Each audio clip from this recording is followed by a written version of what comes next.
Next, we have a panel discussion titled Greening Bitcoin, What Can Be Done? To introduce and moderate this panel is a leading UK journalist at the crypto news site Decrypt and a former financial service regulator in Gibraltar. To introduce and moderate this panel is Scott Chipolina. Please welcome our panel and our moderator. Guys, take it away. Thanks, guys. Thank you, everybody. So I guess I'll just introduce our panelists. So with us today, we have Alex de Vries. He's the founder of the Digiconomist blog, a platform that's dedicated to exposing the unintended consequences of digital trends. We also have Whit Gibbs, who is the CEO of Compass Mining. Whit co-founded Compass Mining in 2020 with a focus on decentralizing Bitcoin mining and giving first-time miners the opportunity to start their own operation. Lastly, we've got Marty Bent, who is the Director of Business for Great American Mining. Marty, we've discussed this issue before, so if it's okay with you, I'd like to start with you. Can you tell us what your thoughts are generally on Bitcoin's environmental impact and this issue?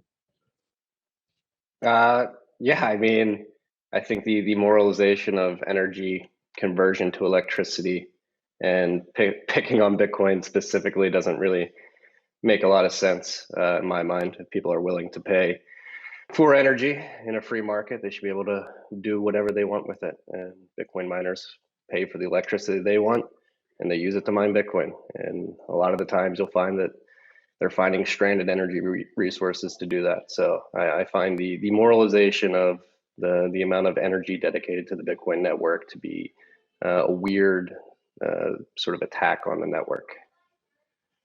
And I'd like to pivot to Alex, but I would want to get Whit's expertise as somebody else who's directly in the industry to comment on his immediate thoughts on this issue, and then after that, if we can get some thoughts from Alex.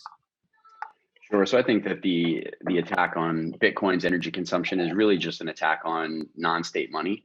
Nick Carter said it best. It's the low-hanging fruit that people who tend to not do a lot of research will grasp at first. When it comes to Bitcoin mining specifically, Bitcoin miners are always looking for the cheapest, most plentiful power. And oftentimes that is, in fact, renewable. So Bitcoin miners are among those who are first and fastest to get to the cheap renewable sources that are out there. Thank you. Alex? Yeah, let me just start by saying that, I have nothing against the idea of Bitcoin. I think it's great that people are trying to do decentralized money, except for me, the bad part is that, they're trying to enable that with an algorithm that is made to raise resources. And that just conflicts our current day and age where we have a climate emergency to tackle. And one thing that I think was interesting that was mentioned there was the phrase moralizing. I'd like to get a little bit deeper into the idea with all three of you. Marty, you mentioned it. What is your idea really sort of drill down to? We're talking about trying to manage the carbon footprint / environmental impact of any industry. Bitcoin is no different to that. Do you have a view as to